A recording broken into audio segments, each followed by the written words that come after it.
hace que hablar este violín, ¿no?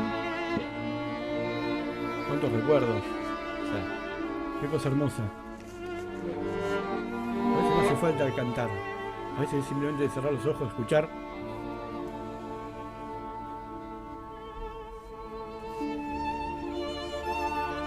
Esta es una de las preguntas que vamos a ver y vamos a descubrir con nuestro próximo invitado. Es un honor, ya lo dijimos, lo venimos diciendo en las redes sociales, lo venimos diciendo que para nosotros creo que hoy tenemos una nota. Estoy con taquicardia, miren, así les digo, me pongo nervioso. Está nerviosísimo. Pero porque me apasiona mucho todo esto, así que tenía una presentación, lo venimos, reitero, diciendo todas las semanas a Rodrigo Loras, a través de nuestro gran amigo Juan Mascardi.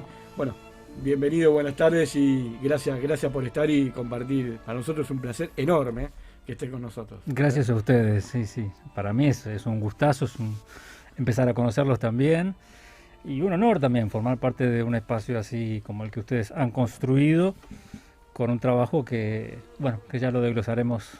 Bien, con vos. Fantástico. Bueno, Wanderlust arrancó como un programa en otra radio. Y que era justamente Wanderlust es una palabra de origen alemán que significa antiguamente eran los que iban a hacer senderismo y volvían y traían información de lo que habían visto, algunos a través de la pintura, otros siempre ligado al arte, la música, y describían situaciones para que la gente pueda conocer. Esa era su forma de ser. Qué apasionante un turista. Bueno, justo el año pasado cuando fui al Mundial en Rusia, fui a Alemania y justo se inauguraba el museo de Wanderlust. Yo tengo la foto, decía Wanderlust, se me caía la cara y justamente era cuáles eran las pinturas que pintaban y te mostraban cómo era, por ejemplo, Ámsterdam, o como te pintaban cómo eran. Imagínense, en aquellos tiempos no había transporte, la gente se iba, senderismo significa Wanderlust. Nosotros acá en Wanderlust queremos eso, conocer historias, pibes que se han ido porque su papá le dijo, ¿por qué no te vas a Madrid? Ahí está. ¿Por qué no te vas a conocer? ¿Por qué no te vas a cambiar el aire y andate? Un visionario tu padre, realmente, porque ¿quién tiene un padre hoy que le diga andate? Está bien, no se fue en un buen momento. No se fue en un buen momento. No, claro, inicio casi de un problema grave que tuvo este país, obviamente. Exacto.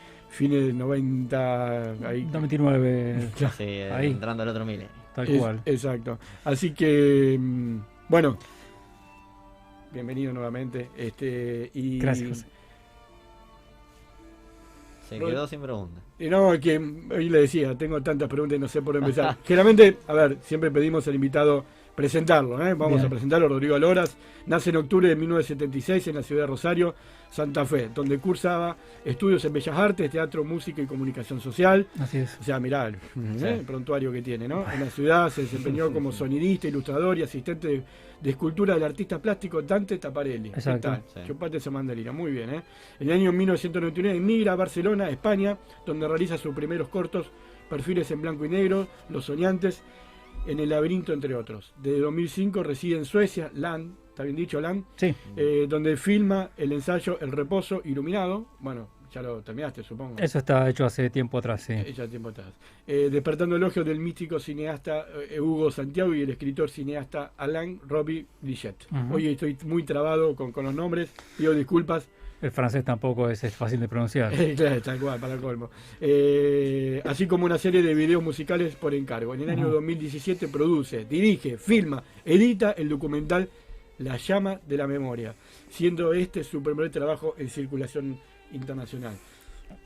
La verdad, después vamos a ir por los premios, que es enorme. Rodri, ¿qué fue esto? ¿Por qué notaste que tu papá, vamos a conocer un poco la historia de por cuál decidís irte a abandonar tu país e irte? Sí, y como lo nombraste vos hace un ratito nomás, parte un poco de una iniciativa de mi padre, un comentario, medio como al paso, sí. Pero bueno, iniciativa de él al fin, donde estando yo en Rosario, como nombraste también, había terminado una serie de esculturas para una muestra que hacía Dante Taparelli. En su momento hacía esculturas, ahora es el encargado de cultura de la ciudad. Sí.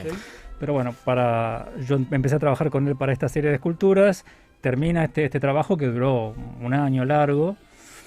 Y en ese interín yo quedo sin trabajo, pero bueno, como venía de cualquier manera antes del trabajo, digamos, con trabajo, sin trabajo, esa oscilación, sobre todo característica de esa época.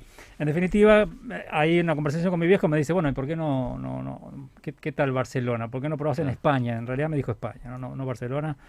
Y a mí, obviamente, como cualquier joven que era en ese momento, me tentó la idea. Digo, sí, no es mala idea. No es que tampoco él me decía, te compro el pasaje para gozo, sino simplemente me sugería la idea de hacer ese salto al charco, que en principio surgió como una cosa de unos meses. Tampoco es que me fui a vivir a España. Probar suerte, a ver si... Sí, a ver si en unos meses, qué pasaba. Me fui con un viaje de 3 meses y me quedé 5 años. Eso, hasta que regresé por primera vez. ¿Y ahí es donde te pica un poco el bicho por el cine? ¿O? Sí, efectivamente es en Barcelona que compro mi primer cámara, las filmadoras digitales. ¿Te acordás? Sí, lo recuerdo perfectamente. Inclusive tengo los cassettes con las primeras filmaciones, donde yo, compartiendo un piso entre varios jóvenes, la característica de Barcelona cuando son chicos que recién viajan es compartir pisos. Sí. Así que bueno, éramos 4 extranjeros que iban rotando, un argentino, una alemana, un sueco, un no sé qué. Y yo con mi camarita digital lo que hacía era, porque es lo primero que se me ocurrió, unos retratos de cada una de estas personas. Los hacía circular por lo que yo consideraba que eran sus ambientes más naturales, digamos. Sí. Había uno que era músico, entonces yo lo seguía por los lugares donde tocaba. En definitiva, empecé a hacer unos retratitos, pero de entretenimiento, porque me gustaba, porque siempre me gustó el audiovisual, el cine. Pero ahí fueron los primeros pasos, sí. Definitivamente fue impensado y terminó siendo ya lo que me dediqué. Tu comienzo. Sí, tal cual. Y eso después de chiquito lo volviste a decir, y eso lo fuiste combinando con la música, porque también sos muy fanático, o por lo menos estudiaste música. A la música también le he dedicado muchísimo tiempo y de hecho cada vez que vengo a Rosario, ahora pre-pandemia, hacía siempre algún concierto, formaba una banda y tocábamos algunas canciones mías, siempre estuve con la música en actividad. Los últimos años sí, eso ya quedó como un poco en stand-by porque ya el audiovisual, el cine te requería, como vos lo sabés también, requería mucho tiempo, mucha dedicación. Así cuando decidiste hacer tu primer corto, sin tener experiencia, o por lo menos haber estudiado, ¿qué sentiste? ¿O con quién lo hiciste y qué sentiste en ese momento? Yo considero mi primer corto, porque como decíamos recién, en Barcelona había filmado un poco a mis amigos, había hecho retratos, ensayos y demás. Pero cuando me mudo a Suecia, a los 5 años de vivir en Barcelona, con una chica que conozco, nos vamos juntos a Suecia, y ahí es donde, con las condiciones dadas de estar recién mudado a un país que no conoces la lengua, tampoco podía trabajar porque tenía que aprender el idioma para trabajar, entonces eso requería que yo no trabajara, digamos, tenía que ir a la escuela hasta para aprender el idioma. Tenía mi cámara, el tiempo libre, y entonces ahí tuve el primer flashazo de decir, vamos a hacer una peli, ¿no? Sí. Los espacios, vos que has viajado mucho también, te ha pasado esto seguramente, te cautivan espacios que por ahí para el viajante son extraordinarios, aunque el que los ve a diario quizás les pasa desapercibido. Tal cual. ¿No? Por eso pregunto, ¿cuántas veces va al museo acá en Rosario? Nunca. Ahora, ¿por qué cuando estamos en Roma nos morimos por ir al museo? ¿Por qué cuando vamos a Londres nos morimos por los museos? ¿Por qué no vamos a los museos? Bueno, debe ser un poco por la historia, calculo yo, no sé. Eso que uno tiene tan encima y no se da cuenta. A mí mismo, que yo soy rosarino de toda la vida, me pasa naturalmente que voy caminando por las calles y me fascinan estos edificios. El otro día me paraba frente a estas 2 construcciones que hicieron los de España, el Club Español, por ejemplo, que está en calle Rioja. Impactante. Está lleno de edificios impactantes por todos lados y uno no los ve porque le pasás por al lado todo el día. Yo recién he llegado a Suecia, entonces con esta fascinación por los paisajes, los lagos, qué sé yo, digo, esto hay que registrarlo y empecé a construir una especie de guión. Y hice un cortometraje que fue, a tu pregunta, digamos, de qué fue, cómo fue o cómo lo experimenté, fue totalmente apasionante. Sí. También porque no tenía ningún tipo de presión de decir, bueno, tengo que terminar este trabajo, sino que era algo exclusivamente de motus propio, financiado por mí y me entregué. Esta pregunta de burro hoy se la hice a los chicos, porque veo que muchos de tus premios hablan del cineasta. ¿Te consideras un cineasta? A ver, la gran diferencia entre un documentalista, quien documenta, pero está claro que en lo que vamos a hablar hoy, que es tu documental, el ganador de tantos premios, ese puente narrativo entre el entrevistado y el entrevistador. Es genial lo que lográs ahí, pero ahora lo vamos a hablar.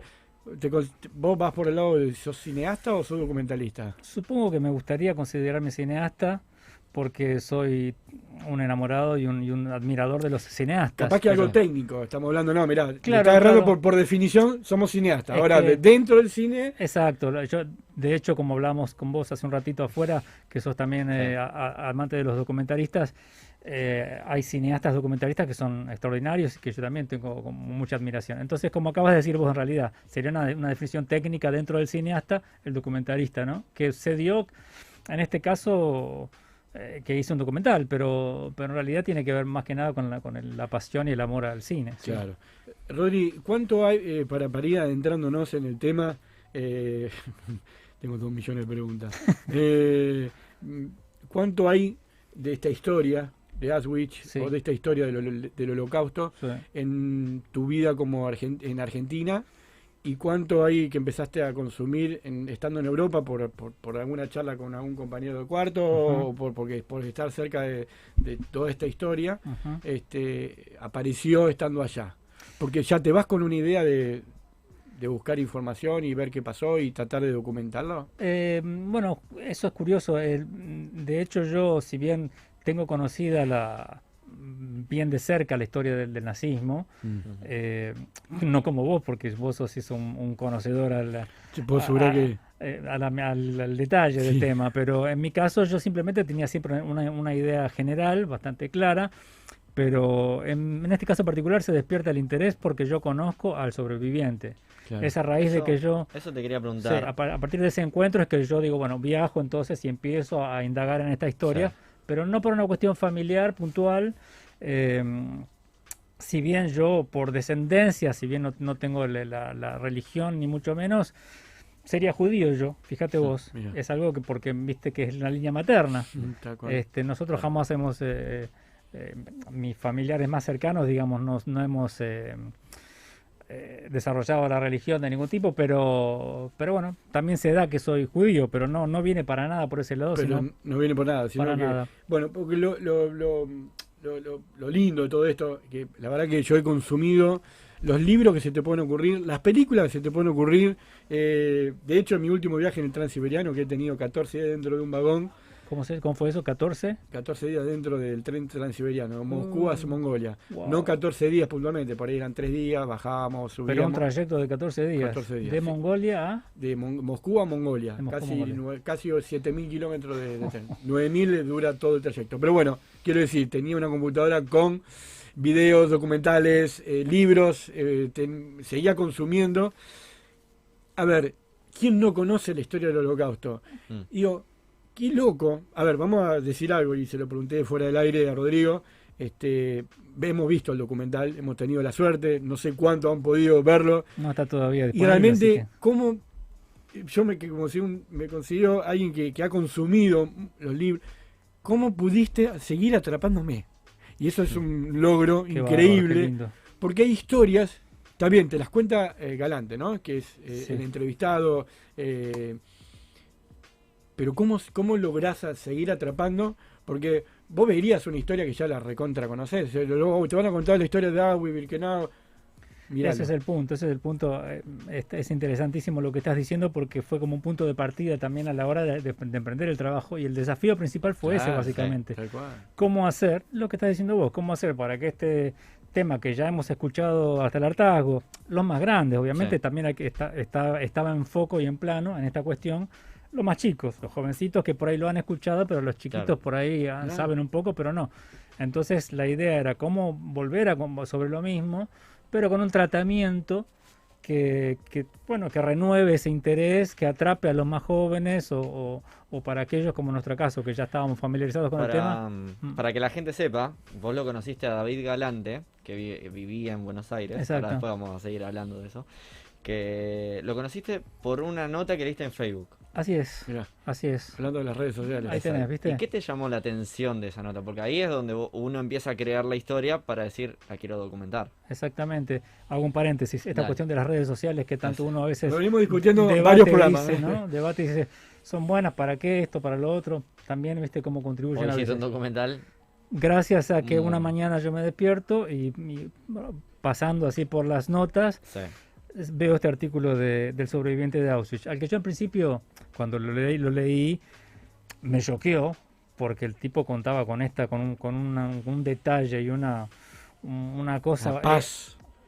Tienen odio. No sé, es increíble. Ese no tienen odio. Pasó todas. A mí me ponen una multa en el auto y yo me agarra un odio hacia el que me puso la multa. Y en vez de entender que soy yo el que cometió una infracción. No, pero cuando vean este documental, Gerard, cuando veas este documental, vas a ver lo que estamos contando. Un hombre que ha pasado la que ha pasado. Sí, las pasó porque todas, hay un detalle increíble y que lo descubrí en tu documental. No sé si lo puedo contar. Lo que quieras. Que más allá de todo lo que conocemos, de todo lo que han sufrido, lo que han terminado en los campos, yo no sabía que había una población de judíos en Rodas, en Grecia. Ahí está.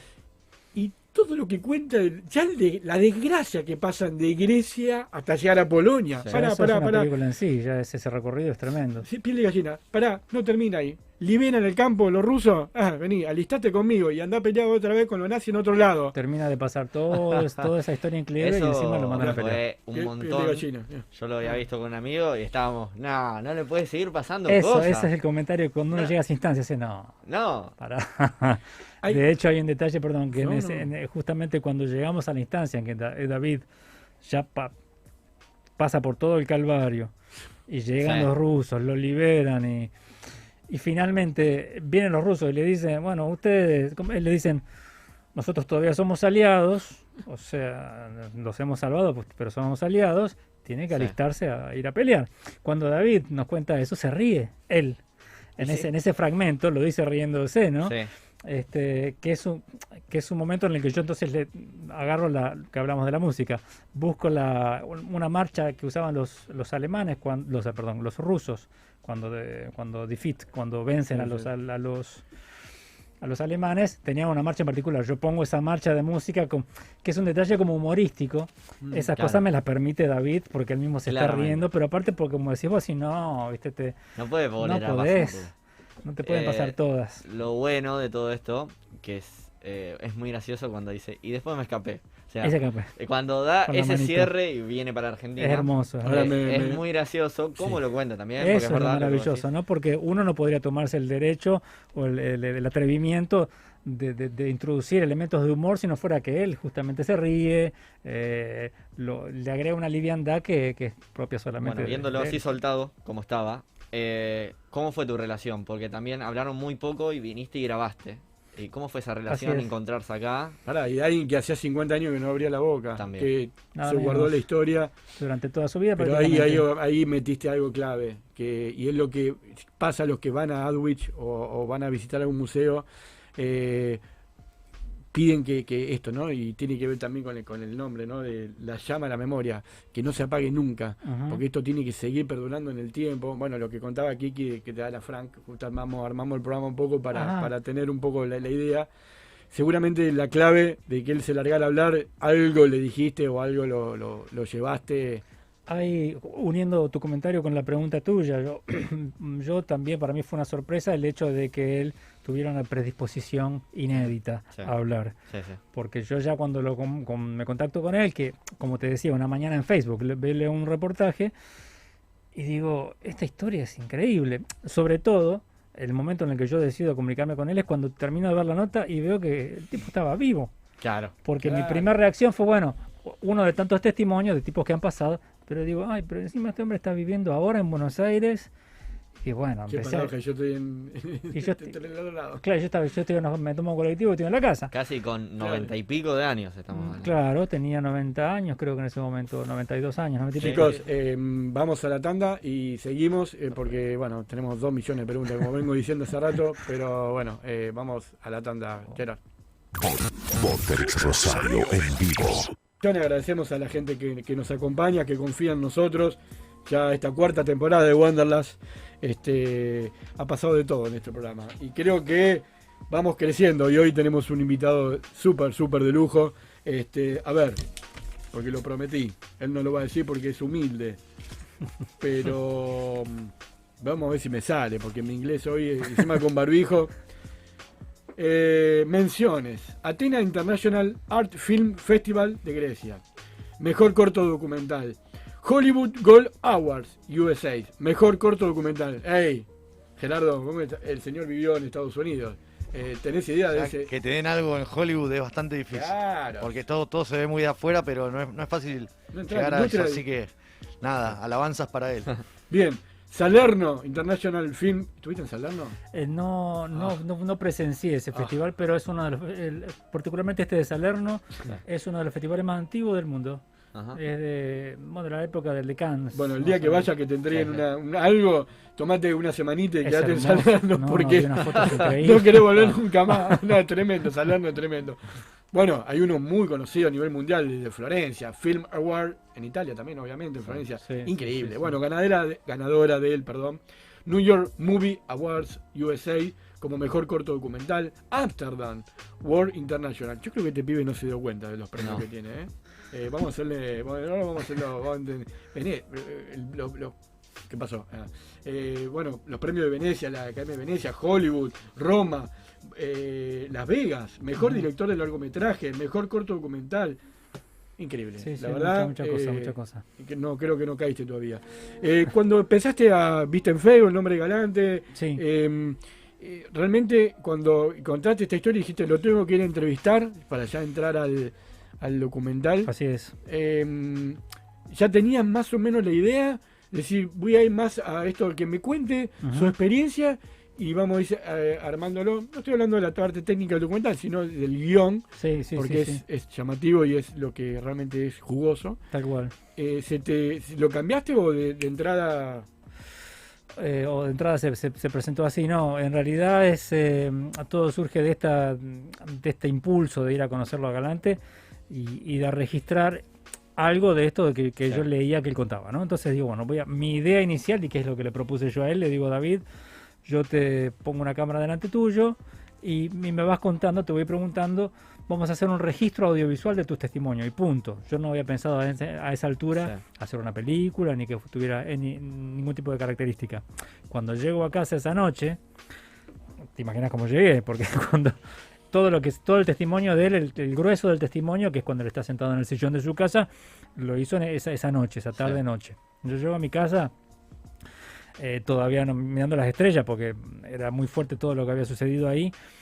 Ahí cuando repaso el material digo, bueno, evidentemente con esto hay que hacer algo porque excedía, como suelo decir, el carácter del testimonio. Claro. Había mucho material como para que simplemente quedara en David hablando a la cámara. Así que ahí empecé a pensar cómo construir, que eso después fue la característica que para mí es una de las cosas puntuales que hacen que la película se haya separado un poco de otros films de esta temática. Empiezo a construir en torno al testimonio de Galante un tipo de relato audiovisual, también algo más poético si se quiere, y con un tipo de edición, yendo más a la cuestión técnica, poco convencional, digamos, para... Cuando se te ocurre la edición, ¿ya lo tenías más o menos pensado? Dijiste, bueno, lo voy tanteando. Lo fui haciendo sobre la marcha, en realidad. Es decir, como yo, cada instancia en la que iba filmando me requería X cantidad de tiempo, es decir, me iba... Para el que no viera película, para que no sea una cosa incomprensible, digo, David nos cuenta sus experiencias en el campo de concentración. Entonces yo pienso, bueno, lo que tengo que hacer es ir a Rodas, donde David vivía, filmarlo en Rodas, y después ir a Auschwitz para filmar Auschwitz. Básicamente es eso, ¿no? Yo tengo que ir a los lugares a donde él está, donde vivió. Acá tenemos el trailer de la peli. Vamos a mirarlo un minuto. Hicimos un viaje mientras tanto de Rodas hacia Auschwitz. De 25 días. 25 días en tren. Bueno, en el camino murieron montones de gente. A mí me sorprende gente enferma, que su familia, de a poco, él se va enterando también que fueron falleciendo. Claro. También. Durante el lapso de su estadía en el... Qué fuerte que entrada, güey, ¿te pasó? ¿Qué sentido? Qué fuerte, por Dios. Qué fuerte. Fíjate el cielo ahí. Los mismos rusos no aguantaban. Ni había rusos. Las características del clima de ese primer viaje, porque fue muchas veces, eran lamentablemente idóneas, es decir, también te puedes haber encontrado con un día de sol. ¿Por qué no? Soleado, yo la primera vez que fui con nieve, porque quería vivir realmente qué frío, cómo era ese frío, cuánto se sentía ese frío, y es tremendo. Y con David fuiste, ¿no? No, a David simplemente lo vi en su casa y fui volviendo a su casa muchas veces para ir completando, para ir agregando más detalles que a mí se me iban ocurriendo sobre la marcha. Entonces ahí está lo que decíamos de la edición. La edición fue un proceso bastante largo. Yo llegaba a casa, digamos por decirlo de alguna manera, ¿no? Después de haber filmado en el campo de concentración, metía toda esa información en la isla de edición, digamos, y ver ese material me iba dando ideas de lo que me hacía falta. Decía, bueno, esto necesariamente ahora me requiere tal o cual cosa, entonces yo iba y filmaba esa cosa. ¿Y con David eso lo ibas hablando? Sí. ¿Y él qué pensaba de eso? David, o sea, ¿qué sentía volver a mirar todo eso y cómo está ahora? Claro, eso realmente fue una bendición, el hecho de que él haya tenido una predisposición sobrenatural, partiendo de esto que decimos anteriormente. Durante 40 años, 50 años, él nunca habló del tema. Llegó a la instancia en la que él se dio cuenta que hablar era una especie de liberación en sí. Entonces, con mucha predisposición, siempre de buen humor, al punto de que también establecimos una especie de amistad. Entonces yo, al margen ya de la película, lo llamaba para ver cómo estaba, él me contaba cómo estás vos, cómo te está yendo con tal y cual cosa, digamos. Se hizo una amistad inevitablemente de tanto vernos. ¿Te pasó de emocionarte en algún momento, esto cuando estabas editando, estabas solo? Obviamente que no puede haber persona que no se emocione, claro, o no termine de conocer historia cuando David, con esa voz tan pausada y tan de otro lado, no sé cómo llamarlo, porque insisto, no tienen odio, no tienen bronca, con todo lo que pasaron. ¿Te pasó en algún momento y dijiste, no, es muy fuerte, no puedo, no lo quiero llevar por el lado también de lo dramático? Eso era fundamental, no dramatizar. Es fácil llegar al dramatismo y caer en lo que hacemos siempre. Buscaste lo que él quería contar. Totalmente. Que esto no vuelva a pasar. Sí, totalmente. Ser fiel a esa misión que él proponía. Pero en cuanto a esto de emocionarse, por un lado, cuando estaba grabando con él, más allá de que era fuerte, y hay momentos en los que me emocionaba con las cosas que él me contaba, inclusive con verlo a él emocionado. En el momento en que vos estás frente a la persona con la que estás trabajando, vos tenés que ser inmutable porque ahí la emoción es de él, ¿viste? Vos estás cumpliendo una función casi de devolución ahí, invisible. Después, a la hora de editar en casa, obviamente lloré tanto que después ya no después no lloré más, porque ya pasaste por todas estas instancias que te emocionaron mucho. Es inevitable, pero sí me parece que en el proceso de filmar y de estar ahí con la persona que por ahí te cuenta cosas que le han dolido o lo que sea, uno tiene que tener una entereza como para no tampoco influir y modificar el espíritu de la otra persona, ¿no? Que es lo que uno quiere capturar. Tenía una conversación el otro día muy interesante con un fotógrafo, con Maximiliano Conforti, un fotógrafo de la ciudad muy bueno, donde él me preguntaba cómo encaraba yo el tema del retrato, y yo le contaba que a mi manera de concebirlo, el retrato era en líneas generales digo, una captura del todo que contiene a la persona, es decir, no tanto el rostro, sino las cosas y los elementos y las cosas que son de tu vida diaria, porque el retrato no tiene por qué ser el rostro, digo, ¿no? Claro, eso es lo que también mostrás un poco en tus imágenes, y vas con planos, seguramente contás un montón de cosas que está bueno interpretarlo, que cada uno vaya interpretando lo que va sintiendo de la historia. Eso es lo ideal. Y aparte tenés pusiste algunos condimentos en la olla del documental del Rosarino, ¿no? Perdiste esa esencia, esa imagen, esos primeros planos de que la radio de la mañana, cuando vas en el bondi. Son imágenes me hacen de detalles que somos muchos de escuchar la radio, la AM, las noticias. Está bien que vos lo metés estratégicamente con el colectivo, con la imagen de que se está viniendo la ola nazista en todo el mundo. Exacto, te agarraste de ahí, entonces pero tenés pequeños detalles que a mí rosarino, digamos, claro, que hace música ya sabe que metió esa textura, esa... Mirá vos, ahí estás reforzando esto que te decía del retrato, porque de hecho en esos primeros minutos hay 2 minutos donde hay un retrato de mí. Exacto. Un autorretrato donde estoy yo, que decís, con la radio. La voz en off también. Sí, la voz en off es mía. Pero verdad, hay un retrato que se puede ver la rosarineidad. Yo sí, no la lo verdad había que pensado, pero es verdad. Bueno, por estas normativas sanitarias, los programas hay que entregarlos antes, estamos medio corto de tiempo, lo dije, el programa nos quedó recontra corto. Una pregunta, sí. y quiero ver qué me contestás, porque ¿dónde encontrar la similitud o dónde la pones a la similitud cuando tu trabajo en el museo estás delimitando una pintura? ¿Y por qué lo relacionás con el tema de David, el retrato de David? Sí. Ahí también ¿Cómo surge, no? Porque hay una genialidad.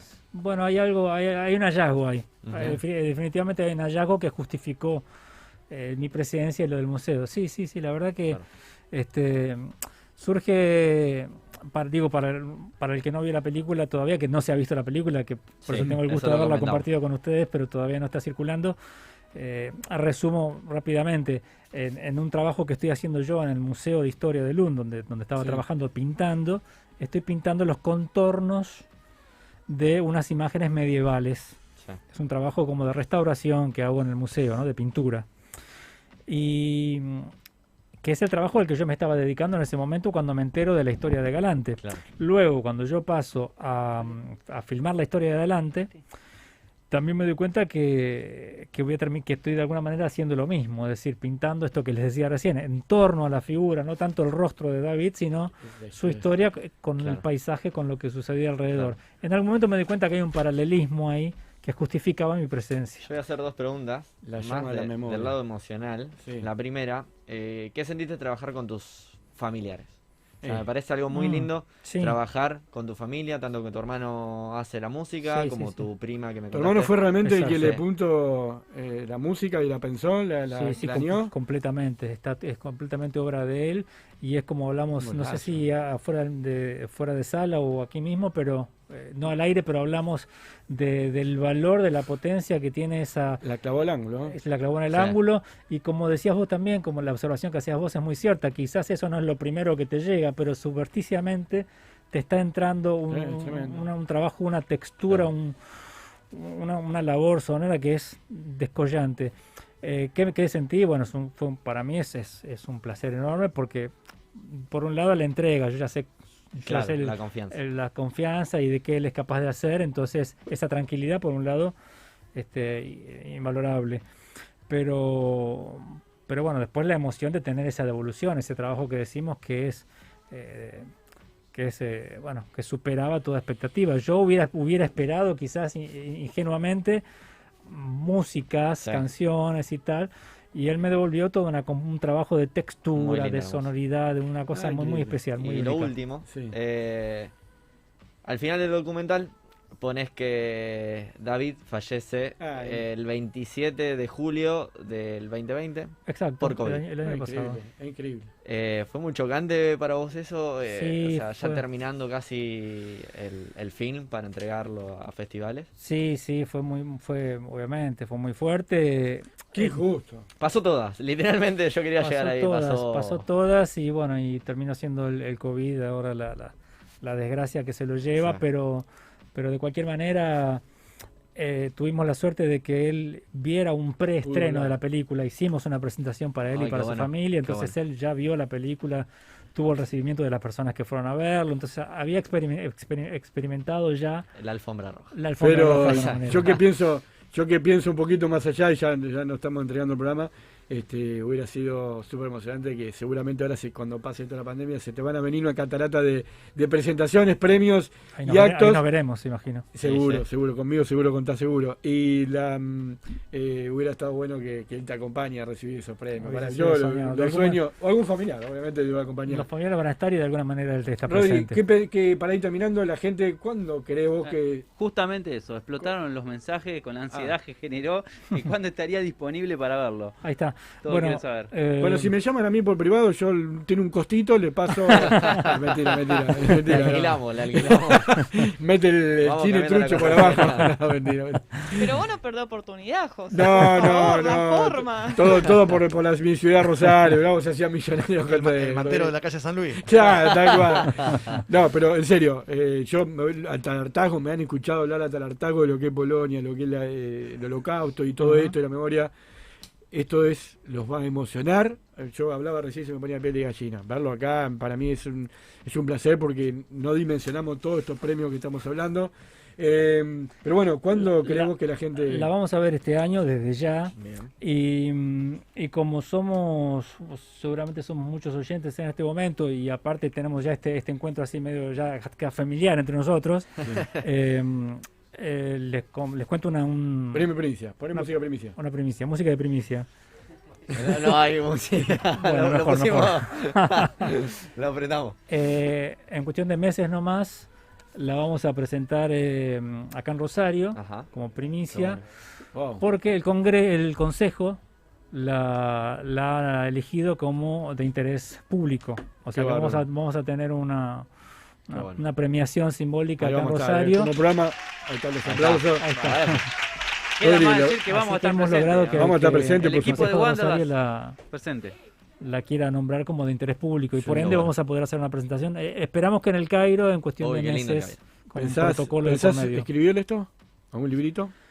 No, me parece que es que eso se lo dejamos a alguien que sepa escribir. Bueno, brillante, la verdad que seguimos teniendo 2 millones de preguntas.